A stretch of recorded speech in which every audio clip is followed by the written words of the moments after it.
កូតកូនអើយមកមុខនេះគេល្បីឡើងយូរខែឆ្នាំហើយតែខ្ញុំតែមានពេលធ្វើអញ្ចឹងមិនថាខ្ញុំសម័យនឹងហើយដល់អត់តន់ត្រែងគេសោះតែថ្ងៃនេះមានពេលហើយអញ្ចឹងតោះមករៀនធ្វើជាមួយខ្ញុំទាំងអស់គ្នារបៀបធ្វើរបស់គេកាន់តែងាយស្រួលហើយលឿនឆាប់បានញ៉ាំចំណាយអស់តិចទៀតអ្នកគ្នាសម្រាប់កូតកូនថ្ងៃនេះចំណាយធំតែ20000ទេតែញ៉ាំឡើងបានគ្នា5នាក់អស់សម្រាប់ផ្ទះខ្ញុំអញ្ចឹងណាហើយរបៀបប្រឡាក់សាច់នេះយើងបានតែសាច់គោផុយទិញពីផ្សារចំនួនកន្លះគីឡូមកបន្ថែមតែរ៉ូឌីបន្តិចប្រេងខ្យងបន្តិចខ្ញុំសោជាមួយម្ទេសដែលយើងបានបុកមុនហ្នឹងយើងដាក់វាចូលដែរមកហើយខ្វះអត់បានទេជាមួយនឹងស្លឹកខ្ទឹមមួយដាក់ស្លឹកខ្ទឹមចេះទៀតមក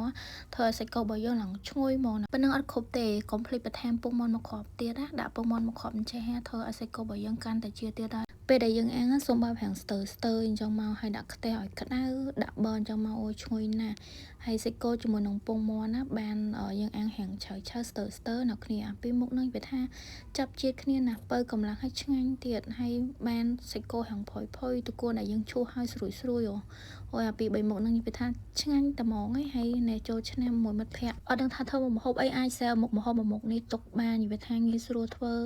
អស់លុយតិចលឿនហើយឆាប់បានញ៉ាំទៀតនិយាយថាយើងជួយគ្នាម្នាក់ម្នាក់មួយជើងទៅ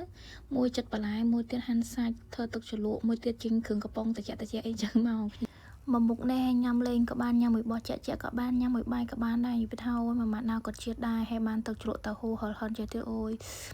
កាន់តែជាតិហ្មងហើយបានតកូនស្រួយស្រាប់ទឹកចេះទៀតអូយជាតិណាស់អ្នកគ្នាអើយហើយវីដេអូរបស់ខ្ញុំក៏មានតែប៉ុណ្្នឹងដែរអរគុណអ្នកទាំងអស់គ្នាបាយបាយ